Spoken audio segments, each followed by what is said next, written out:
Va ora in onda Regioniamoci sopra. Conduce Giuliano Zulin.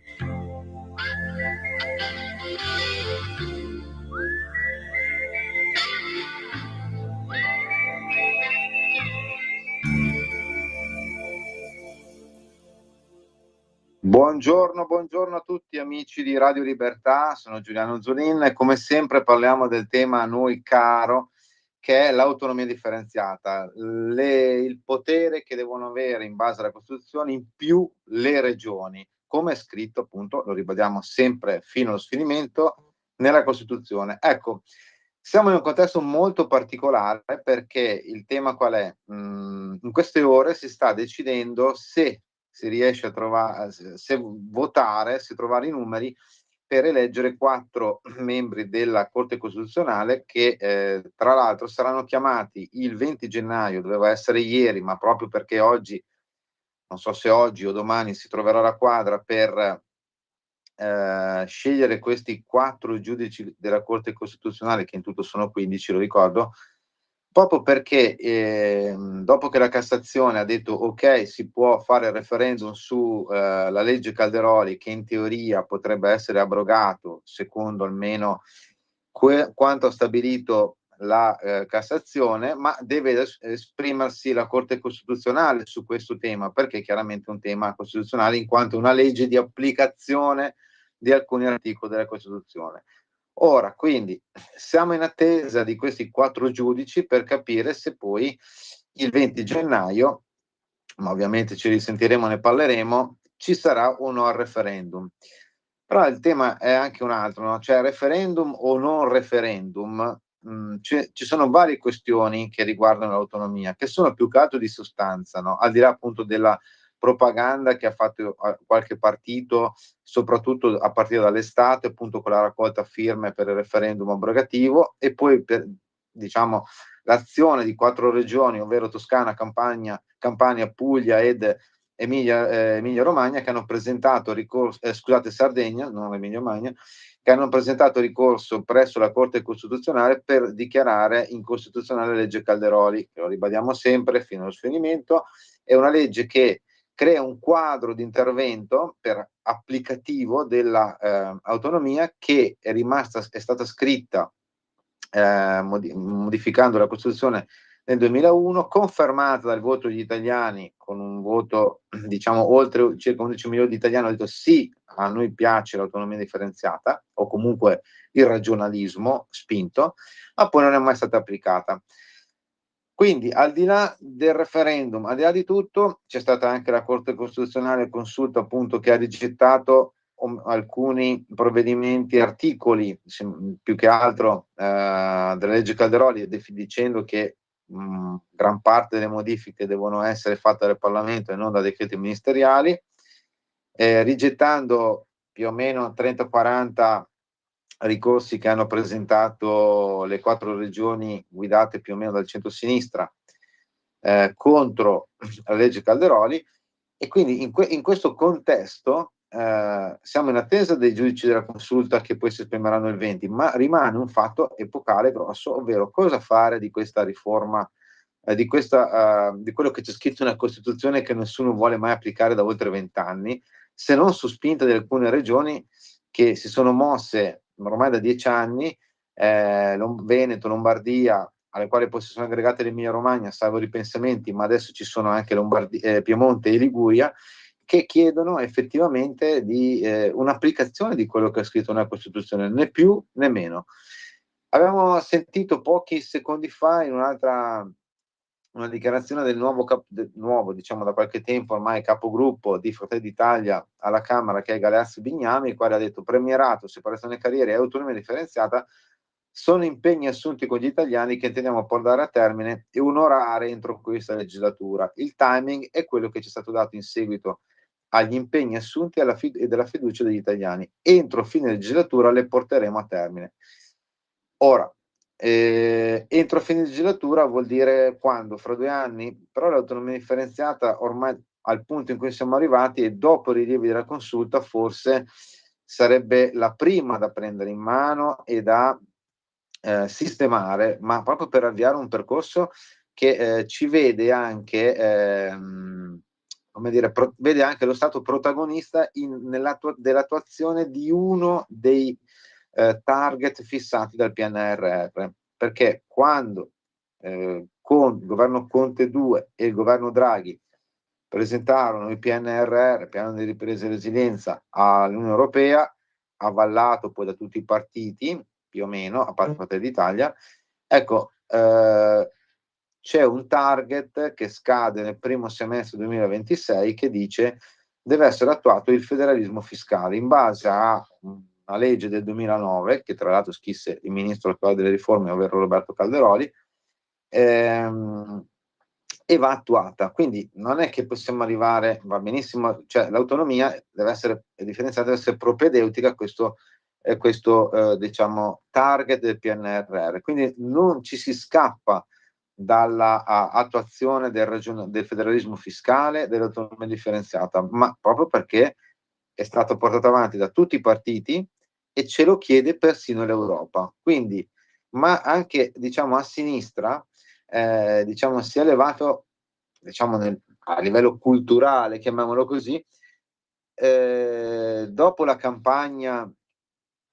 che, come dire, accesa quasi da tifosi contro l'autonomia differenziata, quasi per voler spaccare anche il paese in due, cioè tra Sud considerato sconfitto dalla riforma autonomistica, cosa che non è vera, come abbiamo detto 1500.000 volte, e il Nord ricco, la famosa secessione dei ricchi. Ecco, adesso anche nell'ambito appunto non del centrodestra si comincia a tra virgolette fare dei ragionamenti. Per esempio sulla rivista Il Molino, che è una rivista storica, punto di riferimento per un certo mondo, con sede a Bologna chiaramente, c'è un recente intervento di Marco Cammelli, che è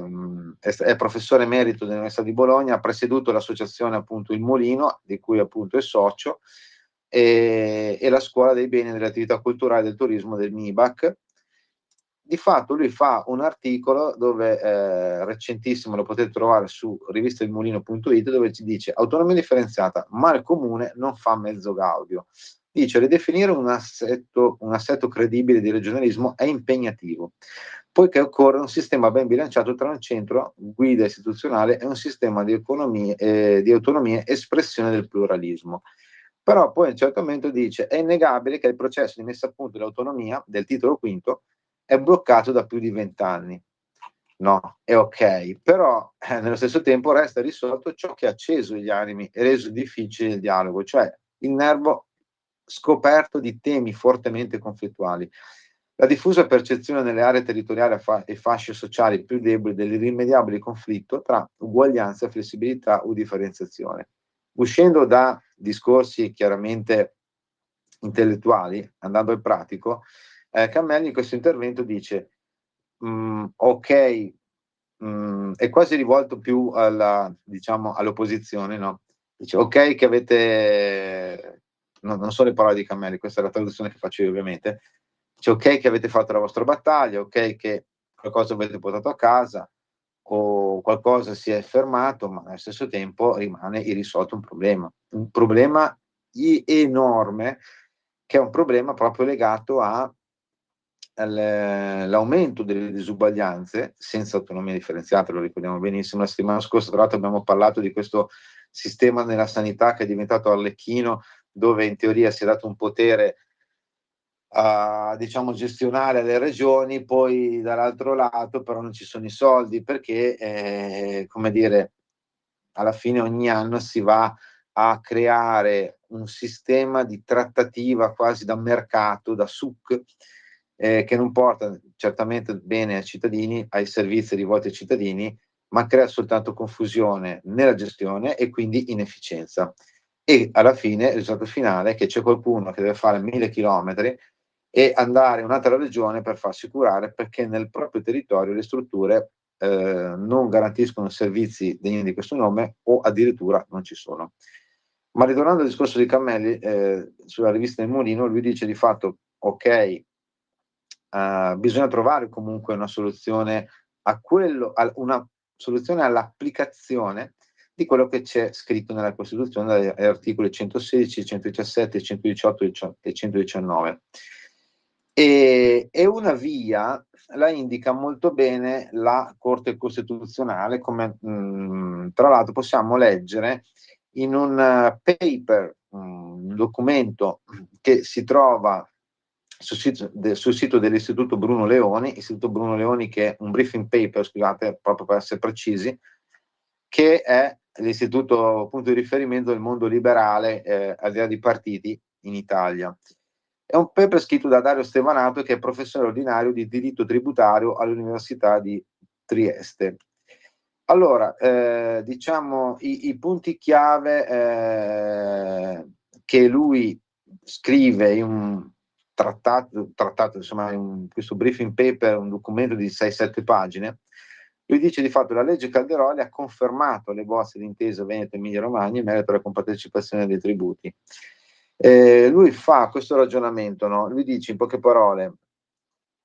c'è un tema di analizza due punti della consulta, uno che piace al professor Stevanato, l'altro meno, ma che sembrano, come dire,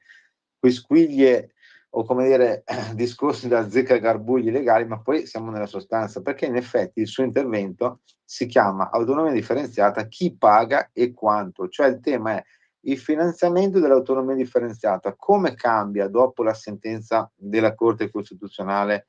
che la sinistra dice ha demolito la legge Calderoli, ma in realtà, come abbiamo detto più e più volte qui, ragioniamoci sopra, in realtà ha fissato dei paletti per l'applicazione per la prima volta dopo 23 anni, tra l'altro da quando è stata modificata la Costituzione, e per la prima volta ha indicato la via, no? Praticamente. Una via che, secondo Stevanato, ha degli aspetti positivi, ma degli aspetti magari non, chiamiamoli così, in senso autonomistico. C'è però anche una notizia che ai più era sfuggita, me compreso ovviamente, perché fra i ricorsi presentati da in particolare due regioni, ovvero la Toscana e la Campania, contro la legge Calderoli, due ricorsi tra l'altro cassati dalla Corte Costituzionale nella prima sentenza, si diceva che praticamente bisognava, per reperire le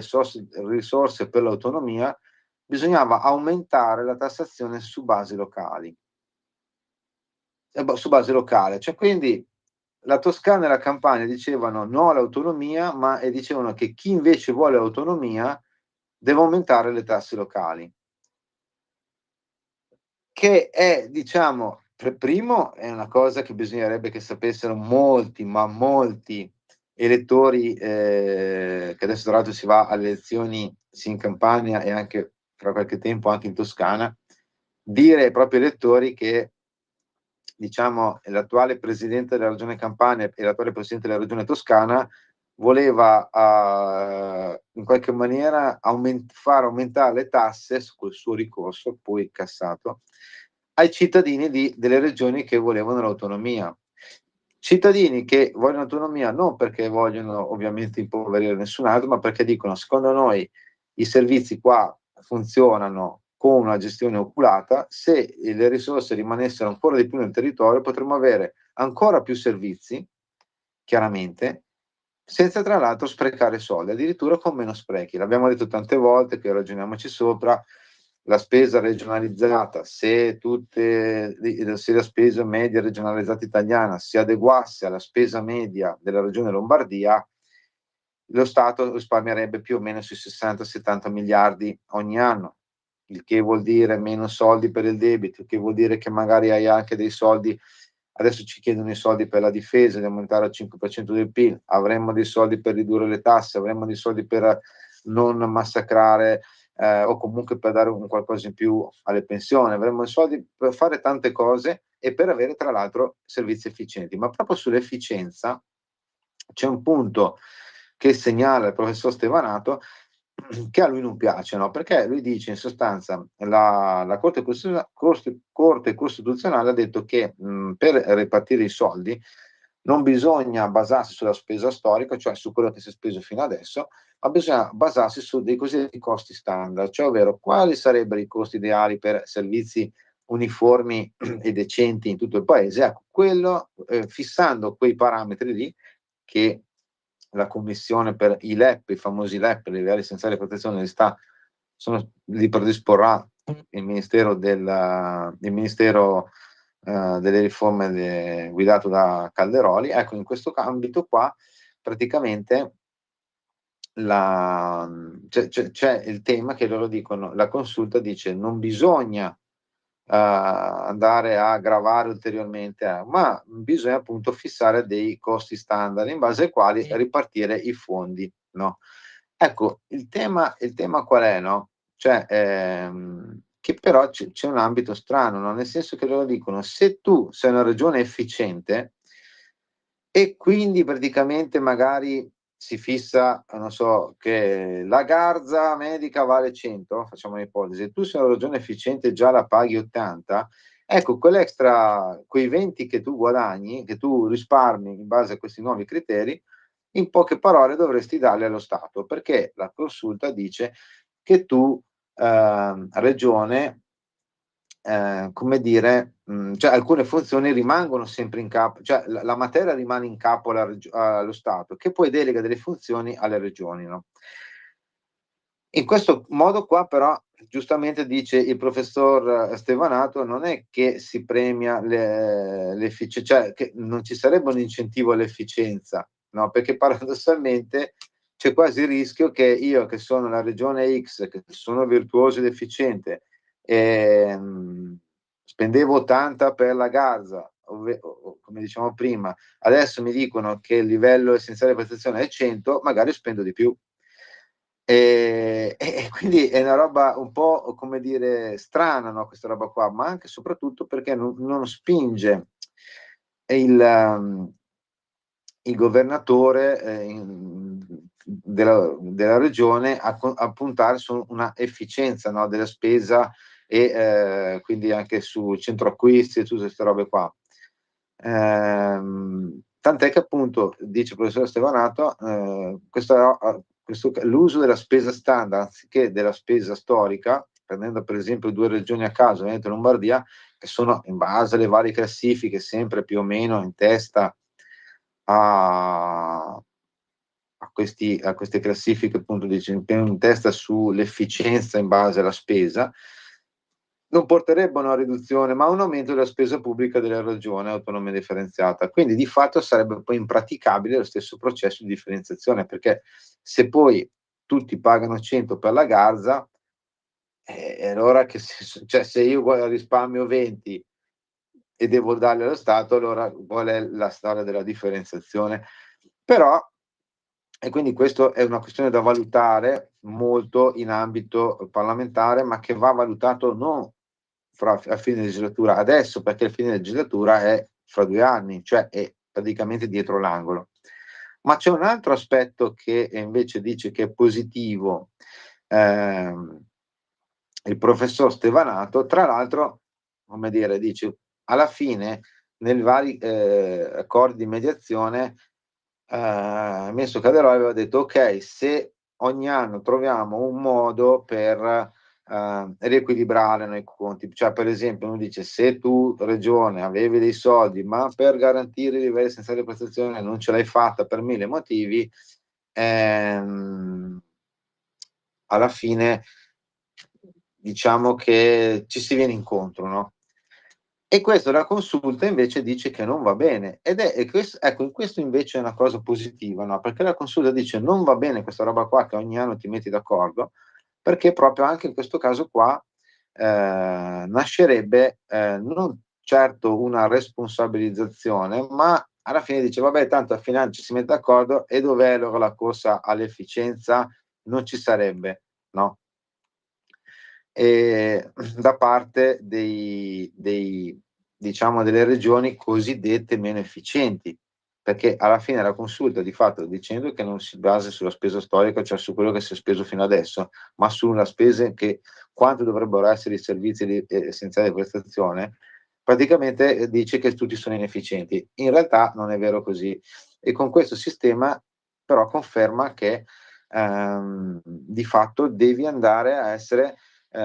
efficiente, perché ti deve dire già prima, ed è lì che deve intervenire il Parlamento subito a fissare dei paletti, di dire ok, come succede in Spagna la regione Catalogna, a parte i nuovi accordi o comunque le varie comunità, danno una compartecipazione fissa stabilita da accordi votati anche in Parlamento, non certo da uno che passa per la strada ogni anno, cambia in continuazione, come succede sulla sanità. Lo dicevamo, che non porta a nessuna efficienza, no? Ma la roba bella è che però questa qua, secondo Stevanato, porta a una, come si dice, a una cosa positiva, no? Nel senso che, ovvero che alla regione autonomia, se le cose dovessero andare meglio del previsto, dovrebbe restare l'eventuale extragettito. Cioè, praticamente, Stevanato dice: se ogni anno tu mi dai dei soldi, mi dici guarda, tu hai il 10 dell'IVA, facciamo, diciamo cifra a caso ovviamente, 10 dell'IVA, 10 dell'IRA, 10 di quello, 10 dell'altro, e tu te le fai bastare e ti rimangono dei soldi, allora quei soldi sono tuoi. Lì, e questo lo dice la consulta, cioè quindi la consulta, nonostante quello che dicono alcuni esponenti, soprattutto l'opposizione che ha demolito, è invece, come dire,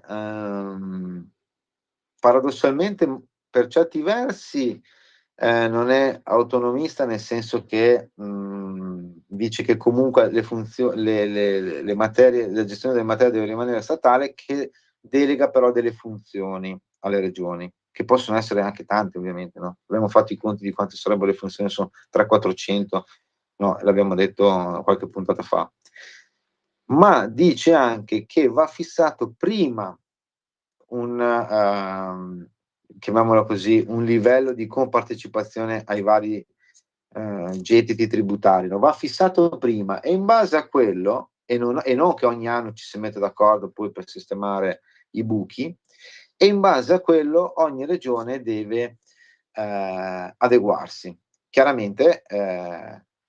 la roba bella è che se tu sei una regione efficiente, lì allora sì c'è risparmio. E cosa fai con un risparmio di extragettito? Hai possibilità di intervenire su altre voci. Le voci sono le più disparate, no? Che non riguardano solamente proprio le funzioni o le materie prettamente regionali, ma anche altre. C'è un problema di lavoro, la regione può intervenire, c'è un problema,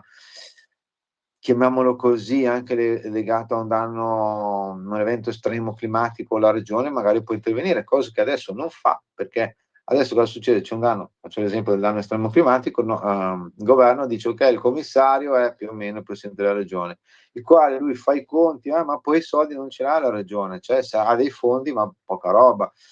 Questo proprio, dicevo, l'efficienza cosa porta cioè, quello che diciamo sempre qui a Ragioniamoci Sopra è che ha stabilito, secondo quando ha scritto il professor Stevanato, che insegna a Trieste, e che ha scritto questo briefing paper sul sito dell'Istituto Bruno Leoni, molto ma molto interessante, che dice proprio chi, come, quando paga l'autonomia in base alla sentenza della consulta. Cioè quando vi dicono no vabbè, bocciato tutto, non è vero niente, perché qua invece hanno fissato la strada per l'autonomia. E il Parlamento, lo rivediamo ancora una volta, non deve far altro che seguire questo percorso. E se segui questo percorso non è che serva tanto tempo per attuare l'autonomia e per procedere poi effettivamente alla delega delle funzioni per i vari territori. Ma lo dice, l'abbiamo letto prima, l'abbiamo citato anche sulla rivista Il Mulino, che è una rivista storica di politica, del dibattito politico, che come dire, ha influito tantissimo nell'ambito intellettuale e quindi poi di conseguenza culturale e politico in un mondo, come dire, più verso sinistra ovviamente, no? Che non verso destra, e dici ok, benissimo tutto, ma qualcosa bisogna fare pur per attuare questo autonomia. Lo ricordiamo, l'abbiamo detto anche prima, il PNRR fissa entro il primo semestre del 2026, cioè vuol dire fra un anno e mezzo massimo, bisogna attuare il federalismo fiscale. Cioè, per quello io dico che allora la riforma della giustizia o il premierato, che sono riforme chiaramente votate dagli elettori perché erano nel programma del centrodestra, per cui chiaramente agli elettori andava bene. Queste riforme qua va benissimo che possono procedere in un ambito di legislatura, anche perché comunque per particolare il premierato ci sono vari passaggi parlamentari da fare e poi ci sarà eventualmente un referendum confermativo, che è tutt'altra roba, dove non c'è quorum, tutt'altra roba rispetto al referendum abrogativo di quelli che invece hanno raccolto le firme proprio contro la legge Calderoli, e che la settimana prossima la consulta, se oggi o domani, chissà, saranno i nuovi 4 giudici, sarà a pieno regime, per cui potrà esprimersi se dire sì, si fa il referendum, che in quel caso si terrebbe tra il 15 aprile e il 15 giugno, oppure no, non si fa il referendum, per il semplice motivo, non perché sono cattivi, ma perché se la consulta si è già espressa sulla legge Calderoli, è il Parlamento, come ha detto giustamente la consulta, che deve adesso riscrivere la legge Calderoli, non buttare, come ha detto qualcuno, no? Riscrivere proprio, come dire, con cura, proprio nel dettaglio, no? Cioè, mentre appunto c'è gente che dice è stata buttata giù, cancellata, non è vero assolutamente niente, ha soltanto definito i punti dove va corretta. E i punti dove va corretta sono punti che in certi casi, come abbiamo detto prima, portano anche a una maggiore efficienza del territorio, della gestione del territorio, e questo sicuro, non certo dopo mezz'ora, dopo un giorno, ma sicuro porterà anche un'efficienza migliore dei servizi in favore dei cittadini, perché alla fine l'autonomia,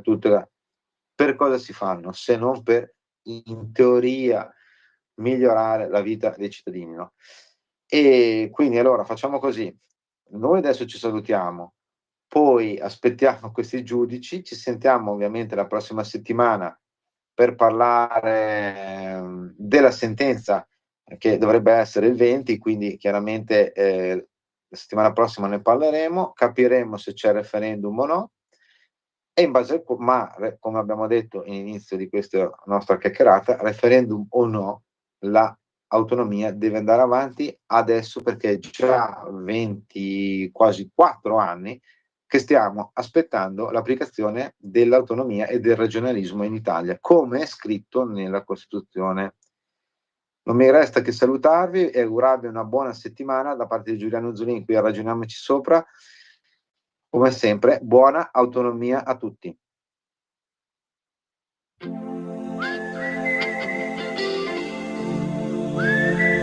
Avete ascoltato Regioniamoci Sopra.